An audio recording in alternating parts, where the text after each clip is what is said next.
I'm 31 days off alcohol right now, and I want to talk about what actually worked. Not the stuff you hear in a meeting, not a 12-step program, not willpower and prayer. What actually got me here. Before I get into it, I'm not a doctor, I'm not a counselor, I have no formal credentials. This is my personal experience. If you're dealing with serious alcohol dependency, please talk to a medical professional before making any changes, especially around quitting and withdrawal. I've quit before. I made it 60 days in Canada once, and during my hospital stays, I've gone longer than that, so this isn't my first rodeo. This time had a specific trigger though. I had low blood pressure from my medication. I was bedridden for 4 days. I couldn't get up, couldn't function. It had happened before, but this one hit differently. This one sucked particularly bad. And lying there for 4 days, I made the call. Here's the first thing I want to tell you, and this matters a lot if you were drinking heavily. Don't just stop dead. The night before I quit, I had a Colt 45, which, if you know malt liquor, is roughly 3 drinks. I didn't drink it fast, and honestly, even that was a mistake. I should have tapered more. What I'd recommend is spending a few days beforehand drinking every other day, or even less than that. Cutting down gradually so your body isn't in full shock when you stop.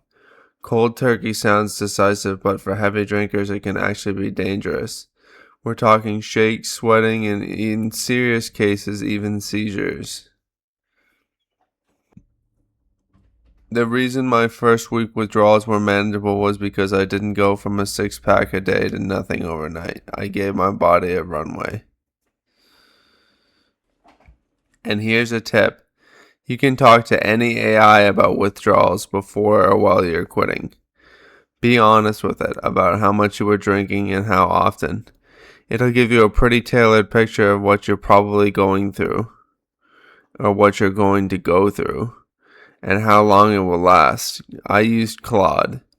You can use ChatGPT, Grok, or whatever you'd prefer, but having that information going in made a huge difference. It meant nothing caught me off guard. Someone I know recommended I try Audible. I downloaded it instead of the book they suggested. I picked up Alcohol Explained by William Porter. I'm not here to sell you anything, but I'll tell you this. If you want to get Alcohol Explained 1 and 2 for free, Audible currently offers 2 book credits when you sign up with Amazon Prime. You can cancel the subscription right after and keep both books forever. Google how to cancel it if you're having trouble. It's doable. I went through both books in the first week I started quitting. And here's why it mattered for me personally. I couldn't do 12-step. God is great, but I needed a logical path out of alcohol. I couldn't hot swap habit for faith. That didn't work for me. It doesn't work for everyone.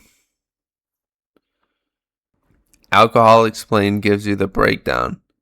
What alcohol actually does to your brain chemistry. Why cravings feel the way they do. Why you sleep worse when you drink even though it feels like it helps. Once you understand the mechanism, the whole thing starts to lose its grip on you. You're not fighting willpower anymore, you're just applying information.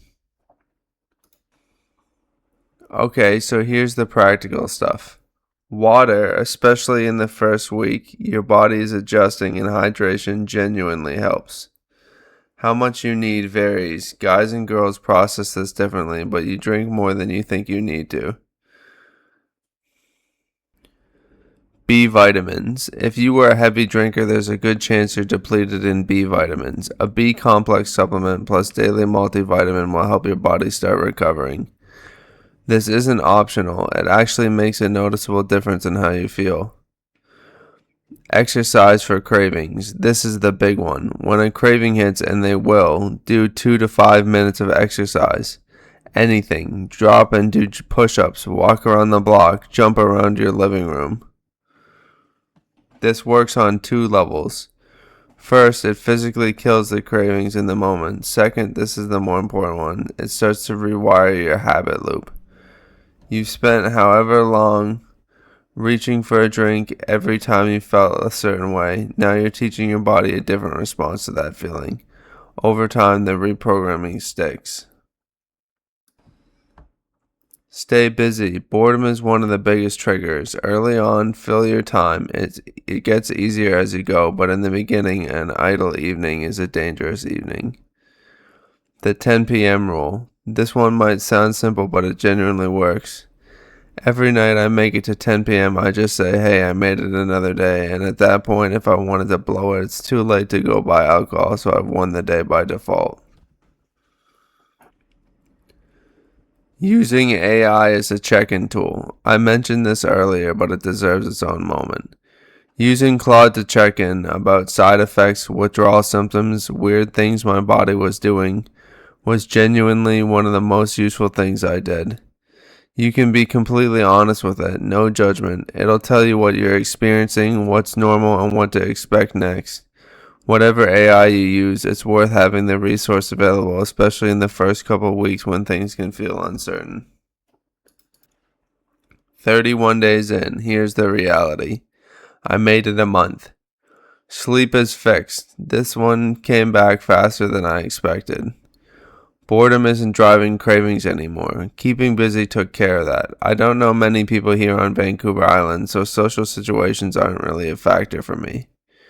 Is it all figured out? No, but it's manageable, and it gets more manageable every day that goes by. 60 days off cannabis at the same time for what it's worth. If you're thinking about quitting but haven't made the call yet, plan it out, but don't get cold feet. Dive in the water, see what it's like. Maybe you learn that next time that you need to lay off a little more gradually first. And worst comes to worst, you end up drinking again. That's just another opportunity to try quitting. I'm Andre. This is Lived Experience with Andre. I'll see you in the next one.